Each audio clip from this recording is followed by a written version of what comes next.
Last winter, I was walking through a park near my apartment when I came across 5 young boys attempting to smash an object with a hammer.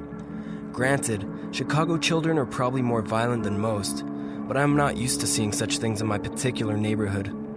I jogged over to them mostly out of curiosity, but also to make sure they weren't torturing some poor squirrel or a pigeon or something. If I had known the sort of thing I was about to come in contact with, I would have probably went home and bolted the door. One of the boys was clutching some sort of dark wooden board covered with black paint and holding it at arm's length with his face turned away and his eyes closed.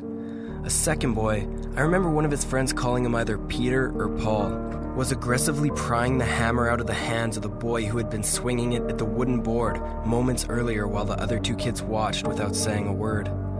In spite of all the hammering and arguing, the surface of the board looked perfectly smooth and intact from the angle I was approaching. I put on my toughest adult voice and got the kids to quit yelling and fighting over the hammer, just long enough to ask them what the hell they were trying to do. The boy holding the hammer, Peter or Paul, looked at me straight in my face and said, "We're gonna break the devil into 6 pieces and bury him in the woods." I was stunned but also amused. I figured he had seen something like this on television, so I kinda laughed it off when I asked, "So you kids think this plank is the devil?"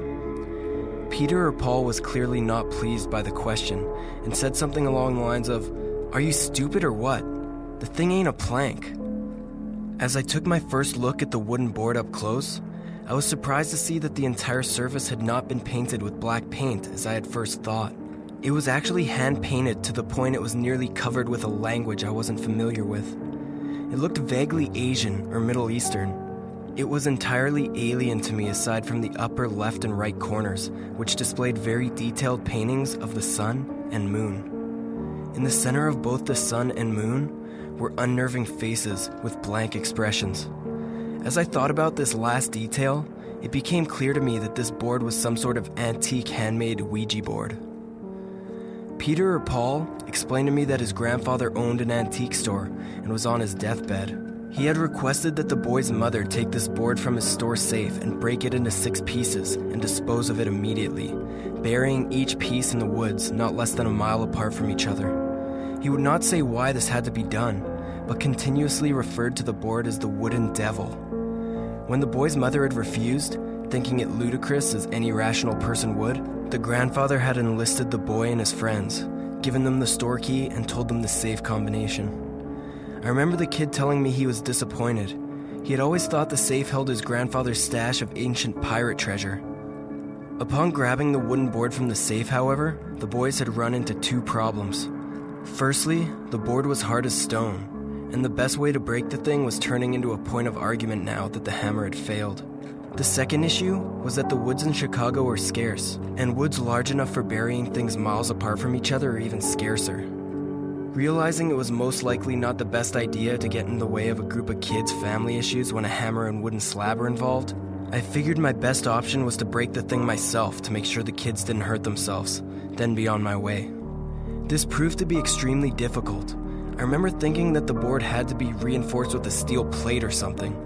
I was beating on the thing with the hammer for the 100th time when I remembered that I had a hacksaw that I had brought to remove a broken tree limb 2 years ago and never touched it since. I told kids to sit tight and jog down the block to my apartment. By the time I got back, it was snowing, and the boys were picking up snow and throwing it at each other in clumps rather than snowballs. It was an unusually mild winter for us last year, and I think this may have been the beginning of the only snowstorm we had all year if I remember correctly. The 5 of them continued to play with the snow as I hacked into the board with my saw. It took an unusually long time, but it worked. When the first piece snapped off, I picked it up and saw the grain where it had been cut was unlike anything I'd ever seen before, spiraling in a very distinct pattern that I could still picture in my head. The unstained wood was a deep, reddish brown. When the board was in 6 pieces, Peter or Paul grabbed the corner with the picture of the sun. Then he and one of his friends ran a short distance into the wooded area on the edge of the park and buried it about a foot down. As this was going on, the other boys explained to me that they were planning on spending the day riding the elevated train and taking the pieces to various wooded areas they'd come up with. They just needed one more place to bury the 6th piece and hadn't come up with anything yet. As it happened to be Sunday, if I recall, I offered to do it on the way to work the next day, and they agreed that it was a good plan. As the 5 of them walked away toward the north, I saw them enter a station for the Blue Line train and never saw them again. Later that night, as the snowstorm began to get really bad, I remember thinking that I had hoped I hadn't made a mistake by letting them go off on their own. But a strange adult hanging around with 5 neighborhood kids tends to give people the wrong idea, regardless of whether he's looking out for their safety. I had hoped they had gotten their task finished before the storm had really hit. The corner of the board I had wound it up with was the corner with the painting of the moon with a blank expression. I had really planned to bury it, I swear I did, but we all wound up snowed up in the following morning, and it ended up in the drawer of an old end table. I don't know if you've ever been snowed in during a Chicago winter, but when this happens, they tend to send out these huge monolithic snowplows that push all of the snow into mountains on top of all the parked cars, none of which will be capable of moving an inch for at least 2 days.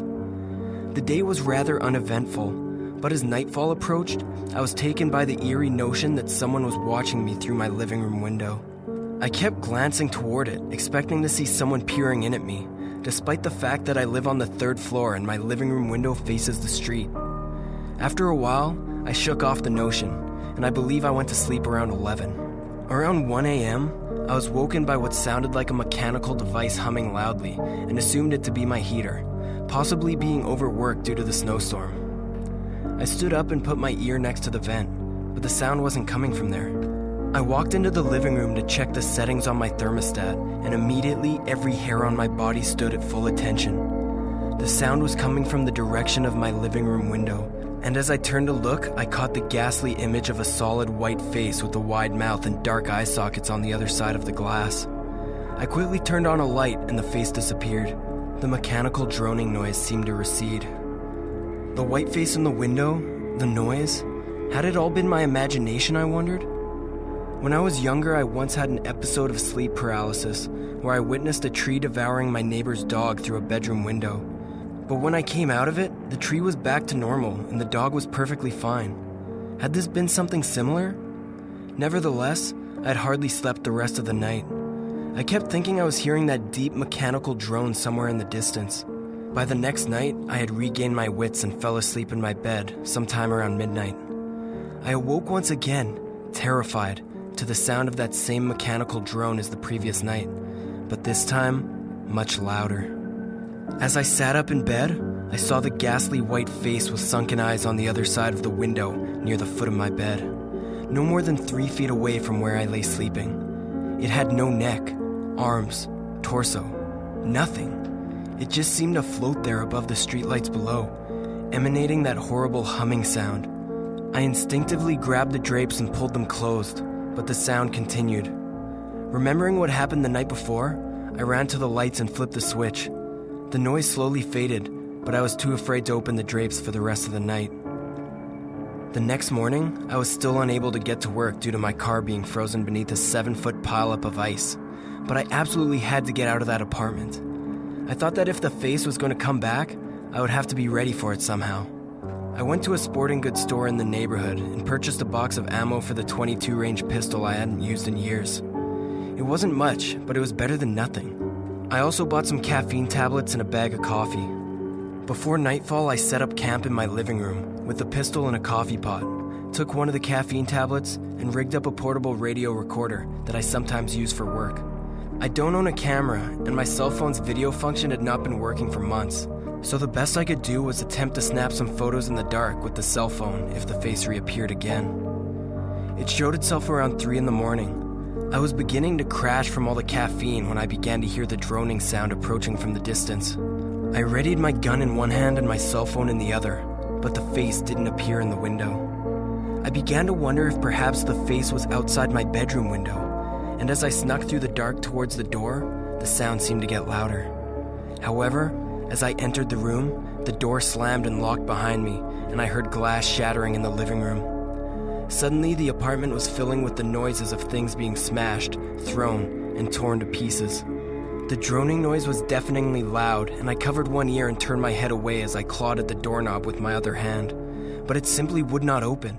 It was as if the lock had been welded shut. After about 30 seconds of this, I raised my foot and smashed the door open with 2 kicks. Immediately, the crashing in the living room stopped, but the room itself had been completely torn to pieces. And as I looked up above the debris at the shattered window, I saw the face one last time, staring at me from the other side of my demolished Venetian blinds. It opened its mouth, exposing a wide, dark cavern, the likes of which I hope to never see again. And the horrible sound got louder and louder as I snapped a single photograph with my camera, and the flash went off.